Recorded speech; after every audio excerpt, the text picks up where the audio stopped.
أعوذ بالله من الشيطان الرجيم. بسم الله الرحمن الرحيم. إنما الصدقات للفقراء والمساكين والعاملين عليها والمؤلفة قلوبهم وفي الرقاب والغارمين وفي سبيل الله وابن السبيل فريضة من الله والله عليم حكيم. صدق اللہ العظیم. انما الصدقات للفقراء، بے شک صدقات تو فقراء کے لیے ہیں، فقیروں کے لیے ہیں، والمساکین اور مسکینوں کے لیے ہیں۔ فقراء کہا جاتا ہے وہ لوگ جو کہ بنیادی ضروریات سے محروم ہوں، اور مساکین کہا جاتا ہے کہ جن کے پاس بالکل بھی کچھ نہ ہو، کھانے پینے کے حوالے سے، پہننے کے حوالے سے بالکل بھی ان کے پاس کچھ نہ ہو، تو ان کو مساکین کہا جاتا ہے۔ ان دونوں کو ایک معنی میں بھی استعمال کیا جاتا ہے کہ جو لوگ زکوٰۃ کے مستحق ہوں۔ تھوڑا سا جو فرق کیا گیا تو وہ یہی ہے کہ فقراء کہا جاتا ہے کہ جن لوگوں کے پاس کچھ نہ کچھ مال و دولت ہو، کچھ نہ کچھ کپڑے ہوں، کچھ نہ کچھ کھانے پینے کی اشیاء موجود ہوں، لیکن ضروریات صحیح طریقے سے پوری نہ ہوتی ہوں۔ اور مساکین کہا جاتا ہے کہ جن کے پاس کھانے پینے کے لیے بھی کچھ چیزیں موجود نہ ہوں۔ والعاملین علیہا، اور ان لوگوں کا حق ہے صدقات، زکوٰۃ، کہ جو زکوٰۃ کے محکمے پر قائم ہوں، زکوٰۃ کے محکمے میں کام کرنے والے ہوں، عاملین کام کرنے والے، عمل کرنے والے، زکوٰۃ کو اکٹھی کرنے والے، اس کا حساب کتاب کرنے والے۔ والمؤلفۃ قلوبہم، اور ان لوگوں کے لیے ہے جن کی دلداری کرنا مقصود ہو، جن کے دل کو فائدہ پہنچانا مقصود ہو، جن کے دل کو خوش کرنا مقصود ہو۔ تالیف قلب اس کو کہا جاتا ہے کہ تالیف قلب کے لیے جو ہے وہ صدقات، خیرات کو جو ہے وہ خرچ کیا جائے۔ یہ اس وقت تھا جب کہ بالکل ابتدائی زمانہ تھا، اور جو لوگ غیر مسلم تھے اور غریب تھے تو اس وقت پہ ان پر خرچ کیا جاتا تاکہ جو ہے وہ اس خرچ کی وجہ سے اسلام کی طرف متوجہ ہو جائیں۔ لیکن اب اس کی گنجائش نہیں ہے، کسی بھی غیر مسلم کو، امیر ہو غریب ہو، صدقات واجبہ یا زکوٰۃ نہیں دے سکتے۔ لہٰذا ہم یہاں پر اب اس کا معنی تشریح میں کچھ اور کریں گے۔ وفی الرقاب، اور غلاموں کو آزاد کروانے میں خرچ کیا جائے۔ والغارمین، اور قرضوں کو ادا کرنے میں صدقات، زکوٰۃ کو خرچ کیا جائے۔ وفی سبیل اللہ، اور اللہ کے راستے میں، جہاد میں، دیگر اللہ کے راستوں میں خرچ کیا جائے۔ وابن السبیل، اور مسافروں پر خرچ کیا جائے۔ فریضۃ من اللہ، یہ ایک فریضہ ہے جو اللہ تعالیٰ کی طرف سے ہے۔ واللہ علیم حکیم، اور اللہ تعالیٰ علم کا بھی مالک ہے، حکمت کا بھی مالک ہے، ہر بات کا جاننے والا ہے، اور جو بھی احکامات دے رہا ہے یہ حکمت پر مبنی ہے۔ لہٰذا سمجھداری اور عقل مندی کا تقاضا یہ ہے کہ انہی احکامات کے مطابق زندگی کو گزارا جائے۔ اب یہاں پر چند باتیں جو سمجھنے والی ہیں، وہ ایک بات تو یہ ہے کہ یہاں سے مراد، صدقات سے مراد صدقات واجبہ اور زکوٰۃ ہے۔ زکوٰۃ تو ہم جانتے ہی ہیں، جو صاحب نصاب مسلمان سال کے بعد ادا کرتا ہے، اپنے مال کا 2.5% ادا کرتا ہے۔ لیکن صدقات واجبہ یعنی کہ جیسے فطرانہ ہے، نذر ہے، یا اسی طریقے سے منت ہے، یا قسم کا کفارہ، زہار کا کفارہ، یہ ساری کی ساری جو چیزیں آتی ہیں یہ صدقات واجبہ میں آتی ہیں۔ یہ بات یاد رکھنی چاہیے کہ زکوٰۃ اور صدقات واجبہ ہم غیر مسلم کو نہیں دے سکتے۔ جیسا کہ میں نے پہلے عرض کیا کہ تالیف قلب میں ہم ان کو، غیر مسلم کو یہ چیزیں نہیں دے سکتے۔ اور غیر مسلم جس طرح ہم یہودیوں کو سمجھتے ہیں، عیسائیوں کو سمجھتے ہیں، اسی طریقے سے قادیانی، رافضی، اہل تشیع، یہ بھی جو ہے مسلمان نہیں کہلاتے۔ لہٰذا بے شک یہ اپنے آپ کو مسلمان کہتے رہیں، غریب بھی ہوں تو ان کو ہم صدقات واجبہ اور زکوٰۃ نہیں دے سکتے۔ اسی طریقے سے ہم سید کو زکوٰۃ نہیں دے سکتے۔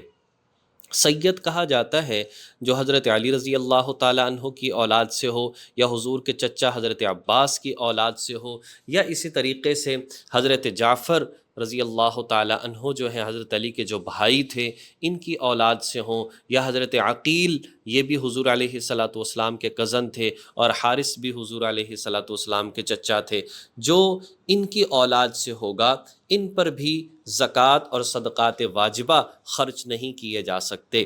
اسی طریقے سے عام لوگوں میں دیکھا جائے تو والدین کو زکوٰۃ نہیں دی جا سکتی، اپنی اولاد کو زکوٰۃ نہیں دی جا سکتی۔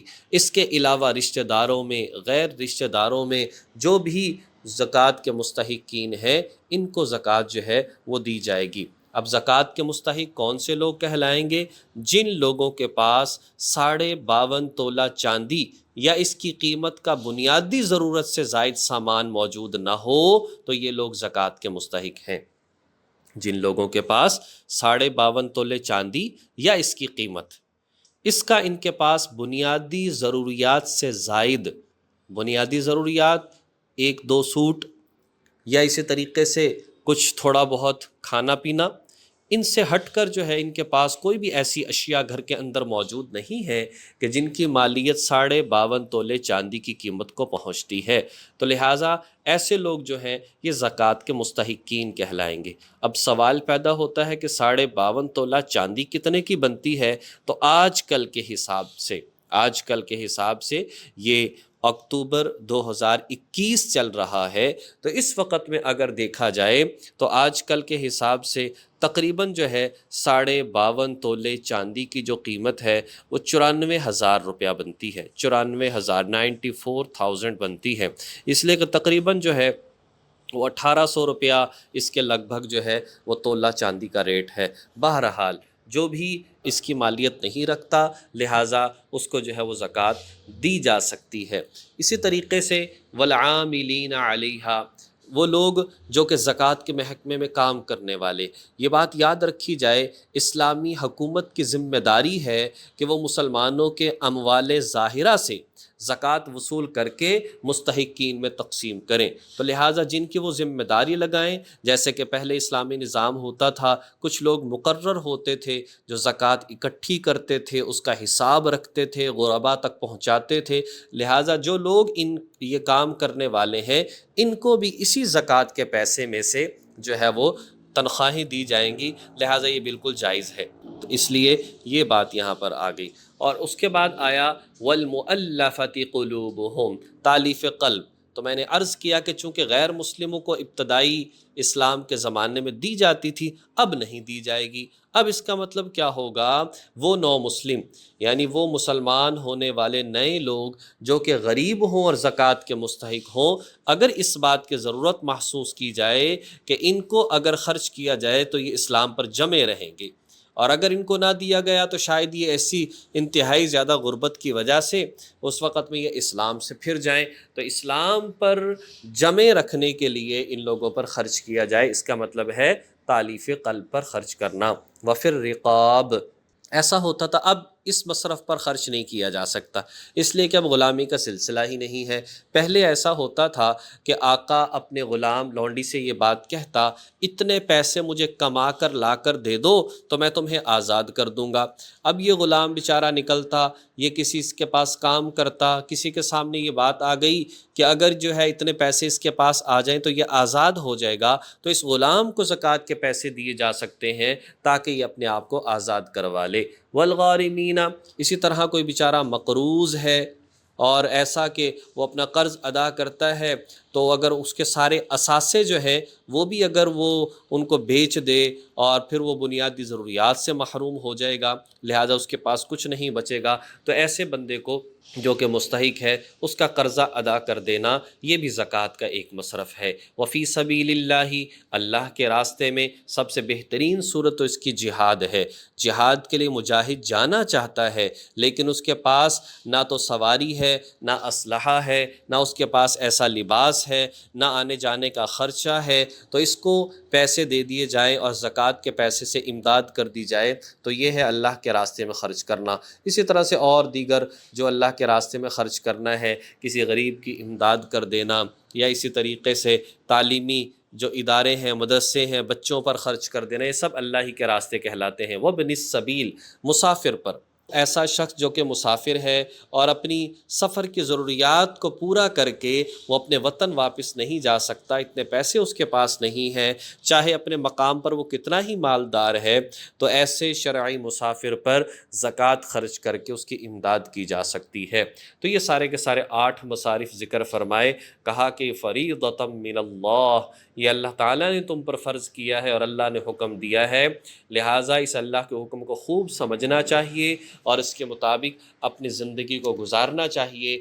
آج ہم زکوٰۃ یا تو ادا کرتے نہیں، اگر ادا کرتے ہیں تو مسائل سے ہم واقفیت نہیں ہوتی، اور اسی طرح سے غرباء اور صحیح مستحقین تک ہم اپنے پیسے کو نہیں پہنچا پاتے، جس کی وجہ سے انتہائی زیادہ جو ہے نقصانات ہوتے ہیں۔ زکوٰۃ کے ادا کرنے کے باوجود ہم وہ برکتیں حاصل نہیں کر سکتے جو کہ زکوٰۃ کے ادا کرنے سے حاصل ہوتی ہیں۔ اللہ جل شانہ ان تمام باتوں کو سمجھ کر عمل کرنے کی توفیق نصیب فرمائے۔ وآخر دعوانا ان الحمد للہ رب العالمین۔